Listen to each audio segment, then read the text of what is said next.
बिस्मिल्लाहिर्रहमानिर्रहीम। बच्चों, मैं हूं सर अहमद हसन और हम जो है वो 10th क्लास के फ़िज़िक्स का यूनिट नंबर 18 आज स्टार्ट कर रहे हैं। ये जो हमारा जो है वो जो चैप्टर है वो है एटॉमिक और न्यूक्लियर फ़िज़िक्स के मुतालिक है और इसमें आज जो हमारा टॉपिक है वो एटम्स एंड एटॉमिक न्यूक्लियस। सबसे पहले जो है वो एटम्स है। एटम जो है वो एक यूनानी ग्रीक वर्ड है जिसका मतलब है कि इंडिविजिबल, जो मज़ीद डिवाइड ना हो सके। डेमोक्रेटस 585 BC बिफोर क्रिस्ट उसने जो है वो ये दरियाफ्त किया था कि जो है वो हर पार्टिकल, हर एलिमेंट जो है वो छोटे छोटे पार्टिकल से मिल के बना है, जिसको जो है वो उसने एटम का नाम दिया और उसने कहा कि ये एटम जो है अब मज़ीद डिवाइड नहीं हो सकता। तो सदियों ये जो है वो कंसेप्ट जो है वो लागू रहा है, अप्लाई रहा। लोग ये समझते रहे कि एटम को मज़ीद डिवाइड नहीं किया जा सकता, लेकिन रदरफोर्ड ने 1911 में जो है वो उसने जो है ये इंकशाफ किया कि जो है एटम जो है वो मज़ीद, एटम जो है कोई भी, उसने ये कहा था कि कोई भी एलिमेंट जो है वो एटम से मिलके बना है, लेकिन एटम के अंदर जो है वो 3 मज़ीद पार्टिकल हैं। एटम के जो है वो 2 पोर्शन हैं।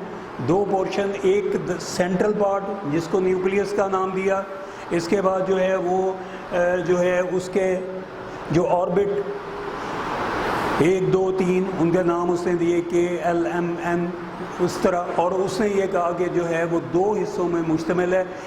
जो है सेंट्रल पार्ट जिसको न्यूक्लियस कहते हैं उसमें जो है वो प्रोटॉन और न्यूट्रॉन पाए जाते हैं, और जो बाहर है और ये जो डॉट की सर्कल की शक्ल में आपको नज़र आ रहे हैं ये जो है वो इलेक्ट्रॉन है। तो बहरहाल जो है वो इसके बाद थ्योरी जो है वो चेंज होगी और जो है हमें जो है एटम के बारे में जैसे जैसे जो है वो डेवलपमेंट होती गई, मॉडर्न जो है वो चीज़ें आती गई, हमें जो है वो एटम के स्ट्रक्चर के बारे में पता चलता गया। और एटम के जो है वो ये सेंट्रल पार्ट, ये जो सेंट्रल पार्ट है जिसमें प्रोटॉन P और N लिखा हुआ है, P का मतलब है प्रोटॉन और N का मतलब है न्यूट्रॉन और E इलेक्ट्रॉन। इलेक्ट्रॉन, ये 3 चीज़ें जो हैं वो एटम में जो है वो पाई जाती हैं। और ये 2 चीज़ें जो हैं, ये वाली 2 चीज़ें जो हैं ये न्यूक्लियस में होती हैं। न्यूक्लियस में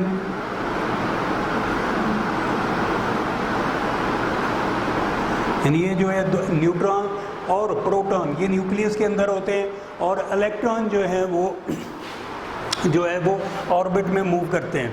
और जो पहला, आप जो केमिस्ट्री के बच्चे हैं उनको पता होगा, जो पहला शेल है, पहला ऑर्बिट है, उसमें 2 इलेक्ट्रॉन होते हैं, दूसरे में 8 होते हैं। इस तरह आगे जो है वो फर्दर जो जितने भी उसके इलेक्ट्रॉन होंगे उसमें जो है वो जो है इलेक्ट्रॉन की तादाद का आपको पता है।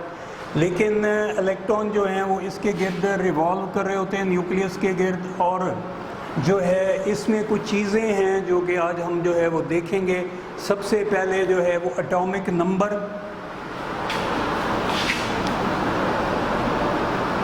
एटॉमिक नंबर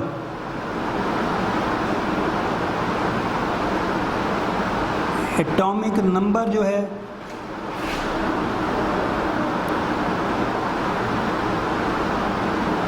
एटॉमिक नंबर जो है वो है नंबर ऑफ प्रोटॉन को, नंबर ऑफ प्रोटॉन, प्रोटॉन को शो करता है। प्रोटॉन हमें मालूम है कि जो न्यूक्लियस के अंदर जितने प्रोटॉन होंगे उस एटम के उतने ही इलेक्ट्रॉन होंगे। उस एटम के बाहर जो ऑर्बिट में, जो शेल में मौजूद टोटल नंबर ऑफ इलेक्ट्रॉन है वो उतने होंगे जितने के प्रोटॉन है। इसका मतलब है कि प्रोटॉन इक्वल होता है न्यूट्रॉन इलेक्ट्रॉन के, क्योंकि एज ए होल एटम जो है वो न्यूट्रल पार्टिकल है। इलेक्ट्रॉन E पे जो है वो नेगेटिव चार्ज होता है, प्रोटॉन पे पॉजिटिव चार्ज होता है, और जो न्यूट्रॉन है वो न्यूट्रल होता है। इस पे कोई चार्ज नहीं होता, न्यूट्रल होता है, न्यूट्रल से निकला है न्यूट्रॉन। और जो जितने एज ए होल जो है वो एटम जो है वो एक न्यूट्रल पार्टिकल है। इसका मतलब है कि जितने प्रोटॉन हैं, नंबर ऑफ प्रोटॉन जो हैं वो इक्वल होते हैं नंबर ऑफ इलेक्ट्रॉन के। और अगर इनमें से एक चीज़ भी, इलेक्ट्रॉन अगर चला जाए या जो है वो जो एटम है वो किसी और का इलेक्ट्रॉन शेयर कर ले, तो अब उस पर जो है वो नेगेटिव चार्ज आ जाएगा, क्योंकि इलेक्ट्रॉन की तादाद जो है वो बढ़ जाएगी और प्रोटॉन कम हो जाएंगे तो नेगेटिव चार्ज आ जाएगा। लेकिन अगर इस एलिमेंट्स का एक जो है एटम का एक इलेक्ट्रॉन किसी और को चला जाए बॉन्ड के, आयोनिक बॉन्ड के सिलसिले में, तो फिर जो है वो प्रोटॉन जो है इस पर पॉजिटिव चार्ज आ जाएगा। लेकिन वैसे एज ए होल जो है वो एटम जो है वो न्यूट्रल पार्टिकल होता है। अब जो है वो एटॉमिक नंबर जो है, नंबर ऑफ प्रोटॉन को एटॉमिक नंबर कहते हैं। और ये जो एटॉमिक नंबर है इसको हम Z से डिनोट करते हैं। Z यानी इसका मतलब है कि अगर Z लिखा हो तो ये मतलब है कि ये इसके अंदर जो है वो जितने न्यूक्लियस में जो मौजूद जो है वो नंबर ऑफ प्रोटॉन जो हैं वो होंगे। और जो है नंबर ऑफ प्रोटॉन को Z से डिनोट करते हैं और एटॉमिक नंबर, यानी इसका मतलब है एटॉमिक नंबर को हम Z से डिनोट करते हैं। इसके बाद है atomic mass number. Atomic mass number, ये जो है नंबर ऑफ प्रोटॉन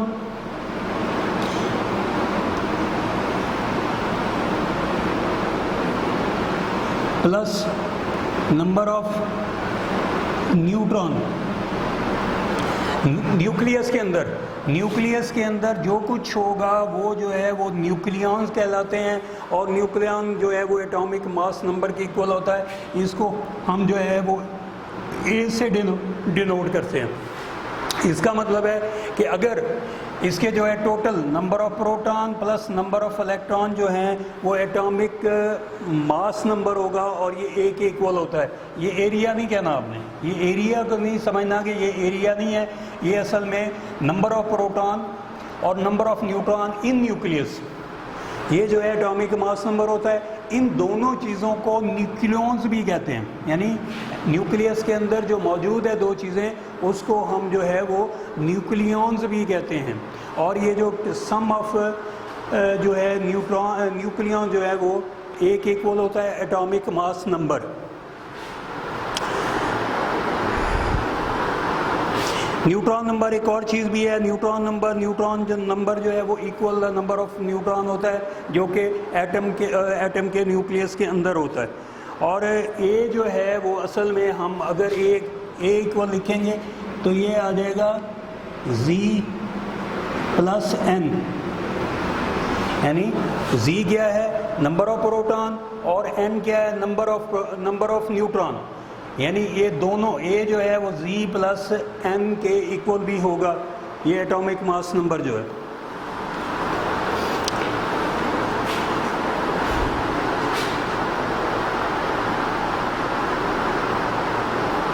और इसके बाद हम जो है वो अगर किसी एलिमेंट के जो है वो एटम को हम शो करेंगे जो है वो एटम के सिंबल को, तो वो जो है वो हम X यहाँ पे आ जाएगा Z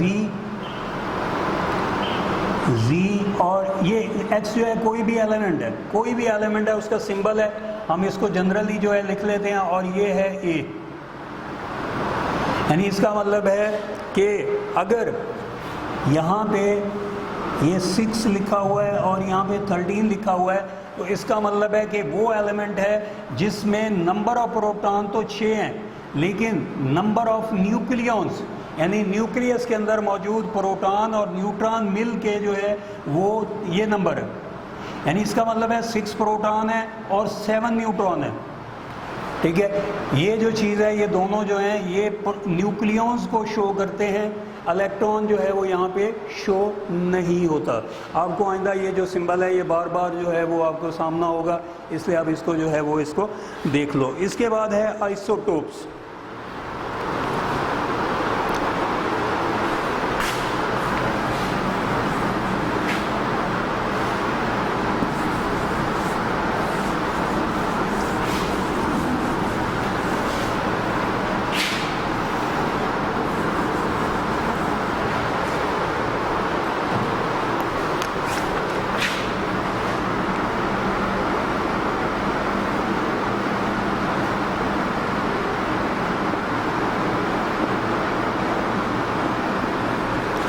आइसोटोप्स जो है वो atoms, isotopes are the atom of an element, ये किसी भी एलिमेंट के एटम होते हैं जिनका एटॉमिक नंबर जो है वो यानी सेम, उनका प्रोटॉन नंबर सेम होता है, लेकिन न्यूट्रॉन जो है, न्यूट्रॉन नंबर जो है वो चेंज होता है।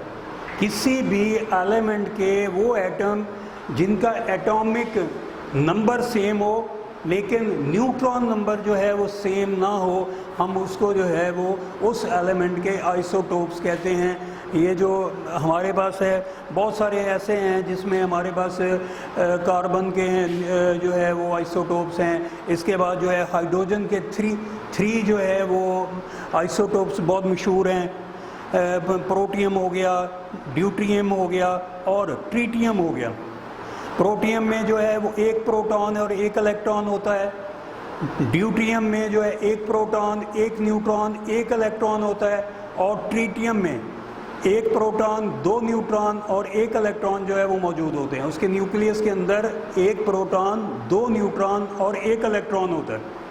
ठीक है, इसी तरह ड्यूट्रियम एक प्रोटॉन, एक न्यूट्रॉन उसके न्यूक्लियस में और एक जो है वो इलेक्ट्रॉन उसके बाहर शेल में। इसके बाद जो है वो प्रोटियम जो है उसमें जो है उसके न्यूक्लियस में सिर्फ एक प्रोटॉन होता है, न्यूट्रॉन नहीं होता। हाइड्रोजन का ऐसा वाहिद आइसोटोप्स है जिसमें न्यूट्रॉन नहीं होता, उसके न्यूक्लियस में सिर्फ प्रोटॉन और बाहर जो है वो एक इलेक्ट्रॉन जो है वो मौजूद होता है।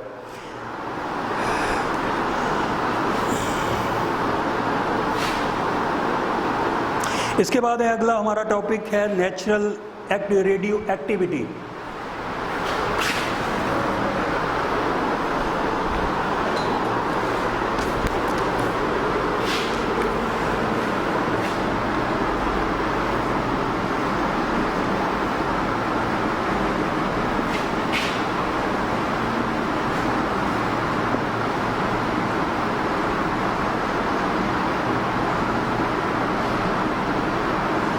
नेचुरल रेडियो एक्टिविटी 1896 में एक साइंटिस्ट था बैकरेल हेनरी, इसने जो है वो एक्सीडेंटली जो है वो ये डिस्कवर किया था कि जो है वो कुछ एलिमेंट जो हैं वो रेडियो एक्टिव होते हैं। और उसके बाद जो है जब इस पर मज़ीद रिसर्च हुई तो पता चला जी कि कुछ ऐसे एलिमेंट जिनका एटॉमिक नंबर 82 से ज़ायद हो वो रेडियो एक्टिव होते हैं। वो रेडियो एक्टिव रेज जो हैं वो इमिट करते हैं जो कि इंसानी ज़िंदगी के लिए, जानदारों के लिए बहुत ज़्यादा नुकसानदेह हैं। ठीक है, तो इससे जो है वो साइंटिस्ट ने जो है वो चीज़ जो है वो एक सामने आई नेचुरल रेडियो एक्टिविटी। उसमें जो है वो उन्होंने जो है उससे ये देखा कि spontaneous emission of radiation by unstable nuclei. Unstable nuclei वो हैं जिनका एटॉमिक नंबर जो है वो 82 से ज़्यादा है, यानी न्यूक्लियस में एटॉमिक नंबर जो है प्रोटॉन जो है वो 82 से ज़ायद हैं। ऐसा न्यूक्लियस जो है एज न्यूक्लियाई जो है वो न्यूक्लियस से मिलकर बना है। न्यूक्लियस को न्यूक्लियाई कहते हैं। ठीक है, बाद औक़ात बहुत सारे न्यूक्लियस को न्यूक्लियाई भी कहते हैं।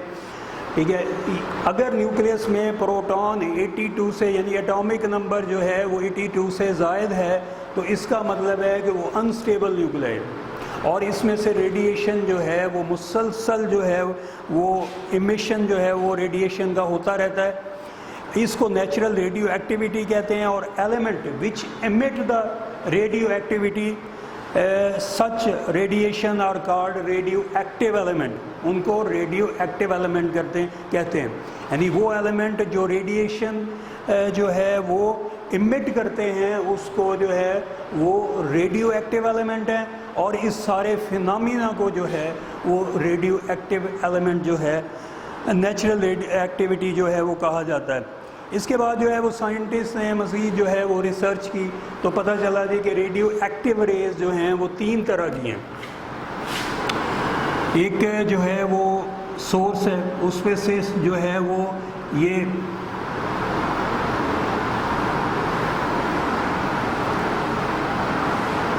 उस पर वो जो है वो मैग्नेट फील्ड में से गुजारा गया तो पता चला कि ये जो रेडिएशन है ये वो रेडिएशन है जो रेडियो एक्टिव एलिमेंट जो है वो इमिट करते हैं। तो जब इसको जो है वो मैग्नेटिक फील्ड से गुजारा गया तो पता चला कि कुछ पे जो है वो पॉजिटिव चार्ज था, कुछ जो है वो नेगेटिव साइड पे मुड़ गई, उन जो नेगेटिव साइड पे मुड़ गई उस पर पॉजिटिव चार्ज था, और जो पॉजिटिव साइड पे मुड़ी उस पर नेगेटिव चार्ज था, और एक कुछ रेज जो थी वो ऐसे थी जो सीधी जो है वो मूव कर रही थी, यानी इसका मतलब है उन पर कोई चार्ज नहीं था। साइंटिस्ट ने पॉजिटिव जो है वो उसको अल्फ़ा रेज या अल्फ़ा पार्टिकल, और इसको जो है वो गैमा रेज, और इसको जो है वो बीटा रेज जो है वो उसका नाम दिया, और गैमा को जो है वो इस तरह गैमा रेज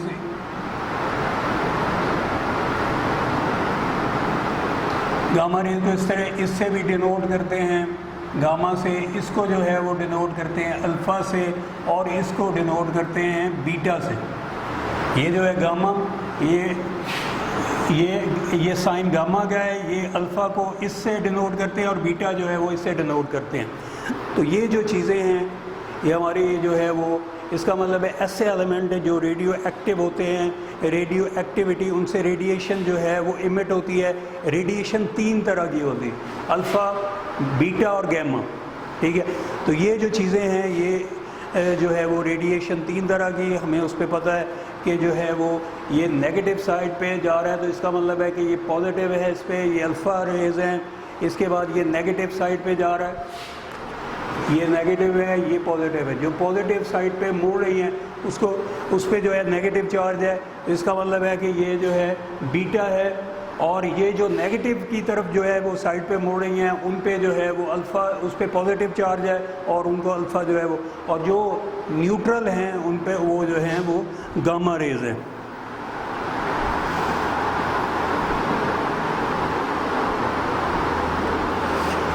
तो बहरहाल ये चीज़ें जो हैं वो हमारे गामा पार्टिकल, अब ये जो है वो हमारा जो है ये आज का टॉपिक बच्चों कंप्लीट हुआ। हम जो है वो तकरीबन जो है हमने एटम के मुतालिक पढ़ा, न्यूक्लियस के मुतालिक पढ़ा, इसके बाद जो है वो हमने एटॉमिक नंबर देखा, एटॉमिक मास नंबर के बारे में पढ़ा, इसके बाद एटम के स्ट्रक्चर के बारे में पढ़ा, इसके बाद जो है वो हमने आइसोटोप्स के बारे में जो है वो जाना।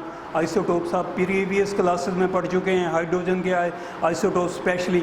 इसके अलावा जो है रेडियो एक्टिविटी और रेडियो एक्टिव एलिमेंट के बारे में जो है वो हमने इसकी स्टडी की। तो बच्चों सबसे पहले आप जो है वो डायरी लिख लो आज।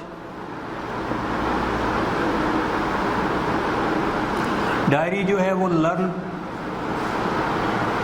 प्लस राइट, आपने जो कुछ पढ़ा है इन सारों की डेफिनेशन आपने याद करनी है और इनको जो है वो लिख लेना है। अगर आप याद करके लिख लेते हो, याद करने में टाइम लगता है और लिखने में टाइम लगता है। आप कहते हैं कि याद हो गया है और लिखने की ज़रूरत नहीं है, लेकिन टाइम थोड़ा है, लेकिन अगर आप लिख लोगे तो वो चीज़ आपको काफ़ी अरसे तक जो है वो आपके ज़हनों में रहेगी, सेव रहेगी आपके पास। तो अगर आपने लिखा नहीं है तो याद करना और ना करना जो है वो एक ही बराबर है। कल इंशाल्लाह जो है वो बैकग्राउंड रेडिएशन के मुतालिक पढ़ेंगे, न्यूक्लियर ट्रांसम्यूटेशन के बारे में पढ़ेंगे और इसकी जो इक्वेशन है वो हम करेंगे इंशाल्लाह। ओके, अल्लाह हाफिज़।